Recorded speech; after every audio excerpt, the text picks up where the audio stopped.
అఖండ, వీరసింహారెడ్డి, భగవత్ kesari hit సినిమాల తర్వాత నందమూరి బాలకృష్ణ గారు చేస్తున్నటువంటి మూవీ ఎన్బీకే 109. తెలుగులో పలు హిట్ సినిమాలకు డైరెక్ట్ చేసినటువంటి బాబీ దర్శకత్వంలో ఈ సినిమా తెరకెక్కుతుంది.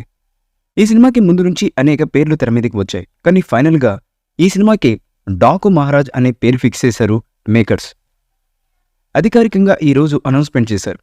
టైటిల్తో పాటు టీజర్ కూడా రిలీజ్ చేసి ఫ్యాన్స్ని సర్ప్రైజ్ చేసింది మూవీ యూనిట్. సితారా ఎంటర్టైన్మెంట్స్ బ్యానర్ మీద ఈ సినిమాని నాగవంశీ సగౌరవంగా భారీ బడ్జెట్తో నిర్మిస్తున్నారు. స్వయంగా నందమూరి బాలకృష్ణకు అభిమాని అయినటువంటి నాగవంశీ గారు నిర్మాణ సారథ్యంలో తెరకెక్కుతున్నటువంటి ఈ చిత్రం నందమూరి బాలకృష్ణ అభిమానులకు భారీ అంచనాలైతే ఉన్నాయి. దానికి తగ్గట్టుగానే తమన్ మరోసారి సంగీతం అందిస్తూ ఉండడంతో అఖండ మ్యాజిక్ రిపీట్ అవుతుందని అందరూ భావిస్తున్నారు. దానికి తోడు నాగవంశీ అసలు బాలకృష్ణ గారి సినిమాలకి తమన్ మ్యూజిక్ ఎందుకు ఉండాలో ఈ టైటిల్ టీజర్ చూసిన తర్వాత మీకే అర్థమవుతుంది అంటూ క్లారిటీ ఇచ్చారు. ఇక ఆయన అన్నట్టుగానే తమన్ ఎప్పటిలాగానే తనదైన మ్యూజిక్తో టీజర్ మొత్తాన్ని వేరే లెవెల్కి తీసుకెళ్లిపోయారు. ఇక టీజర్ని పరిశీలిస్తే ఒక రేంజ్లో కట్ చేశారు మేకర్స్ ఈ టీజర్ని. ఈ మూవీపై మీ అభిప్రాయాన్ని కామెంట్ బాక్స్లో తెలియజేయండి. ఈ వీడియో మీకు నచ్చితే లైక్ చేయండి, షేర్ చేయండి, కామెంట్ చేయండి. మరిన్ని అప్డేట్స్ కోసం మన ఛానల్ని సబ్స్క్రైబ్ చేయండి.